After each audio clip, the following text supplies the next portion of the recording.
All right, Chris, just talk a little bit about what it was like when you saw your name pop up on the draft tracker or get called, or how did it come about for you that you learned that the Marlins had picked you? Well, I actually was playing video games and kind of was listening on and off to the draft to see when I might be called. And when I finally heard my name, I kind of dropped the controller, turned everything off, told my dad, and we started celebrating. Talk a little bit about what it was like when you heard your name called, because this is something that I'm sure you've been working for pretty much your entire life since you've been out on a diamond. Oh, definitely. It's one of the greatest feelings in the world.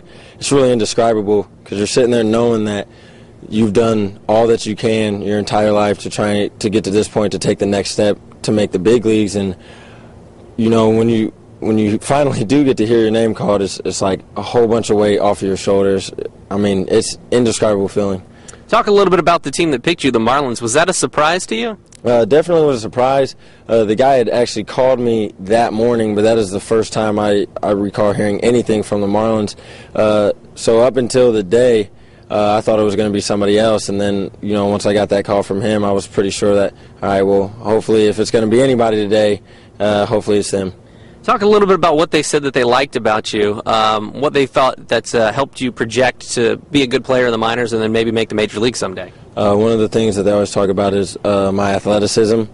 Outside of that, they think I have a good arm, a body that I can grow into a little bit more, get a little bit more velocity on my fastball, and that'll go nicely with my changeup that they also really like. Talk about your career at IU, because you leave the Hoosiers program as the all-time saves leader, all-time appearance leader. That's pretty good feathers to have in your cap. I definitely had a fun time when I was there. Don't regret my decision at all, especially at this point in time.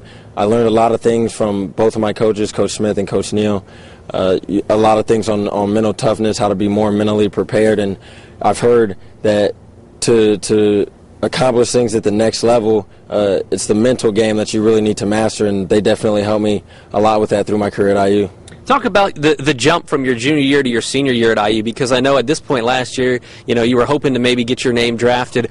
Where did you make the biggest strides to the point where people considered you as a really good draft prospect this season? Well, I went out to California to go work with this guy, Dominic Johnson, who comes in and work with our team sometimes on my mechanics, because I knew that a lot of people were questioning if my fastball was going to be good enough, which I really didn't understand, but I went out to him to try and fix some of my mechanics, make my arm work a little bit better so I could get a little more speed on my fastball, be a little bit more deceptive with my changeup, and do the things mechanically that I needed to do to make myself better so people wouldn't think that I would be injury prone. It seemed like in your appearances this year, you stretched yourself out a little bit more innings, a 4-inning outing there instead of just a 1 or 1 1/3 innings. How did that kind of help display what you have? Because not a lot of specifically just relievers get drafted in the draft.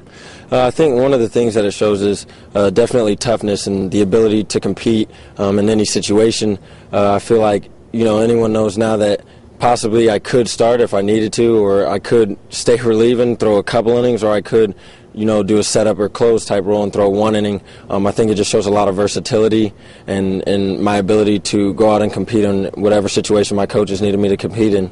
What are the next couple of weeks, especially this coming week, like for you? What do you have to do? Well, I know I leave on Saturday to go down to Florida, and after that, I really don't know too much about what's going on. I just know they're going to give you some equipment. You're going to go through like a little mini camp, and then play a few games, and hopefully get to move up somewhere before the end of the season. Talk about the reaction from your family. I know you said your dad was pretty excited when he heard that. What was it like to kind of see this all come full circle at this point? My dad was calling family members and everything, and a lot of people, we've been praying and believing God for a long time, and, my dad just started calling all our family members and everything like that, and notifying all of our friends and family who were in agreement with us that this would happen. And my mom was at work, but as soon as I called her, she left work right there, put her stuff down, and she came home to be with us so we could celebrate this moment that, I've been waiting for essentially my whole life. All right. Anything else you'd like to add? I think that's about it. All right.